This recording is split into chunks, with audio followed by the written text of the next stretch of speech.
Hey everyone, and welcome to my new video for Dragonheir Silent Gods. Feel free to join my Discord community server or the official server and check out our content right there as well. And yeah, enjoy this video and have fun.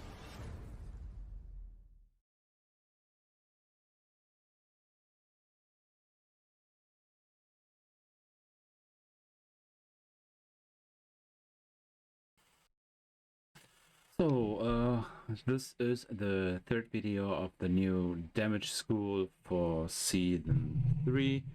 And the next damage school in Season 3 I want to show you is the Corrosion damage school.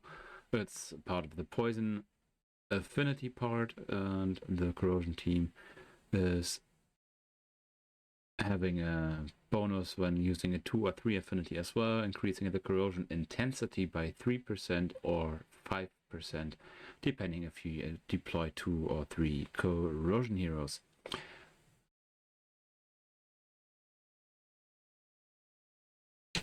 And the corrosion part in this one is dealing massive true damage. That's part of their description for the corrosion. And this one I'm starting off with is Rook. Rook is the exclusive hero of the damage school Corrosion, and he does have an aura for increasing attack by 24% in all battles. With this passive skill, we're starting off, he's dealing he's increasing his damage by 15% each time he's dealing true damage by consuming corrosion. And corrosion, the true damage ignores the target's defense when dealing damage, and true damage is unaffected by damage boost and penalties, excluding special modifiers that affect true damage.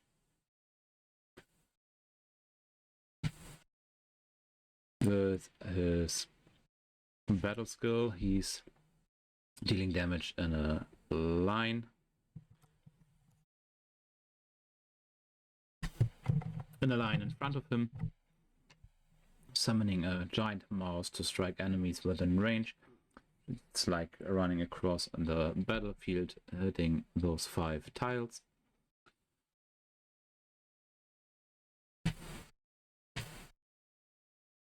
And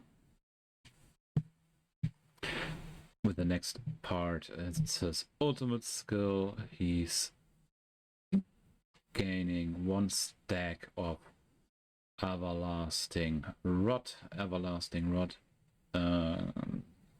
has the effect when dealing damage by consuming a target's corrosion. Each stack of Everlasting Rod reduces the amount of corrosion removed by 10% up to 100 without changing the damage dealt. Furthermore, he's casting 3 spells. Each spell is dealing 200% poison damage to enemies within range. His attack pattern is a diamond-shaped AoE attack. Each spell launches 2 follow-up attacks with 1% corrosion consumed from the target and dealing 66% consumed corrosion true damage on each hit. At the end of the skill, he's performing an additional follow-up attack, each consuming 1% of the target's corrosion and dealing damage, and the follow-up attack count increases by 1 for each cast of the ultimate skill up to a boost of 10.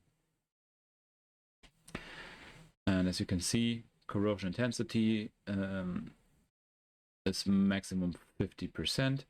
And as I said, the true damage part is pretty important as well. He's dealing damage and ignoring defense. And of course, he's not the only hero of the Corrosion class. There is... oh, wait a second. Before we skip to the next one, I'm going to show you his inspirations. On the first one, he's taking less crit damage. The second one is increasing the true damage dealt by 5% up to 5 stacks for each ultimate he's doing. He's gaining some crit rate and crit damage on the third one, gains some attack on the fourth one, and has an enhanced Black Death, so his ultimate. The follow-up attack count is increased by 2 for each cast of the ultimate skill, up to a boost of 16 instead of 10. So let's head over to the second one, that's Sacredea. She's having an aura as well for 30% attack boost in dungeon battles. Her passive skill grants the effect that when enemies are under corrosion, increasing their damage taken by 15% and true damage taken by 15% too. So both damage and true damage is increased. So she's pretty important for the corrosion crew now. On her battle skill in an AoE diamond shape attack, she's dealing damage to all enemies within that range centered on the target. Inflicting corrosion, 10% intensity. Means the damage is getting converted into corrosion. And she does have an ultimate skill, of course, as well. With her ultimate skill, she's dealing damage twice to targets within range, making her quite a good user of the Witch's Remains artifact. And with the skill, she has a 100% chance on inflicting 30% poison vulnerability, so increasing poison damage taken by 30%. And of course, corrosion intensity by 15% here, pretty important. She's stacking up corrosion for Rook. The third one in this bunch is a Whisk. She's the only new one of the corrosion without an aura.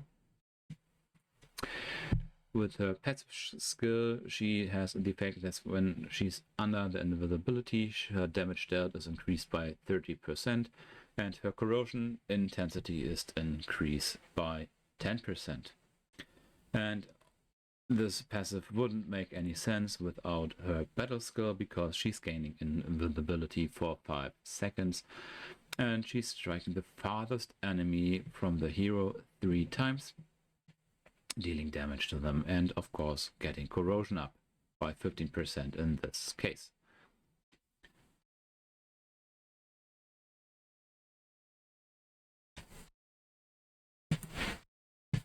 She does have an ultimate skill as well. With the ultimate skill, she's gaining invisibility again, and she's gaining 20% attack up for 10 seconds.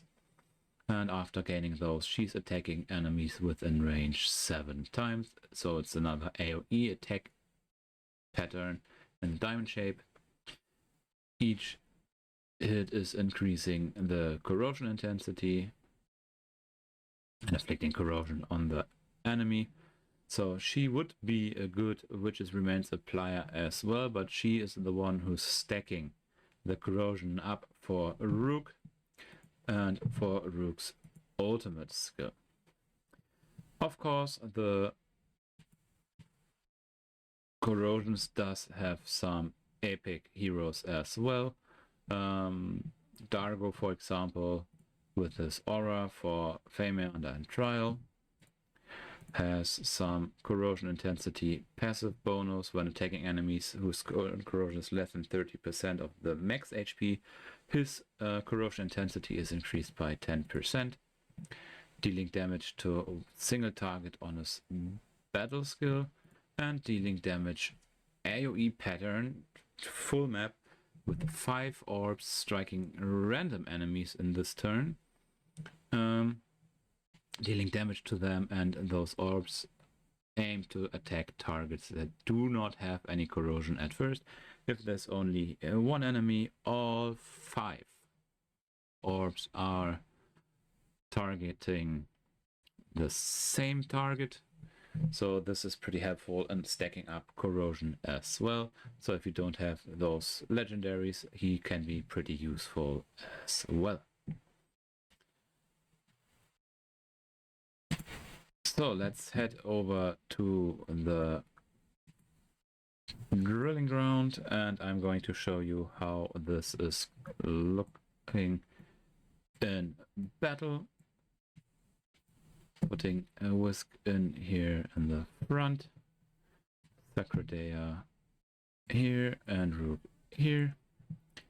Whisk is the most important damage hero here for increasing, or in my opinion, the most important one, to increase the corrosion for Rook. So the order of attacking should be, if you have them equipped with gear, Sacredea first to use Witch's Remains, but as you can see, those are all blanked out. They do not have gear right now. The second one is Whisk to inflict corrosion, and the third one is Rook. So I'm going to show you this in this battle, turning off the auto,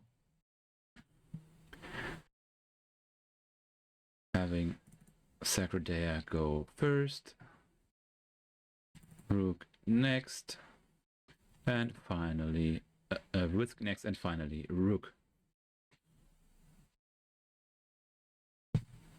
As you can see, his damage is not the highest part right now because on the dummy, corrosion is not stacking up as it would be on a normal enemy.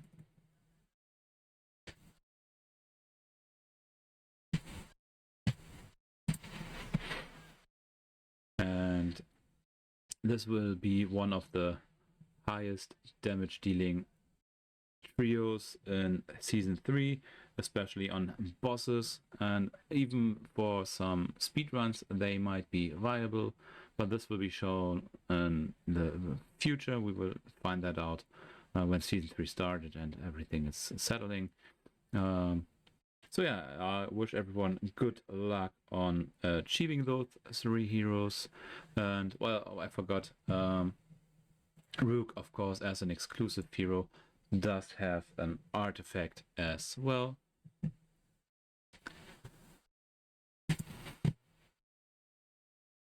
And with this artifact,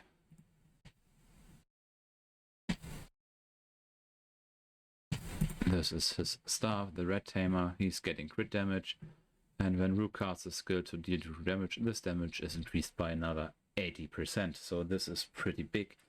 So you want to have him plus his artifact.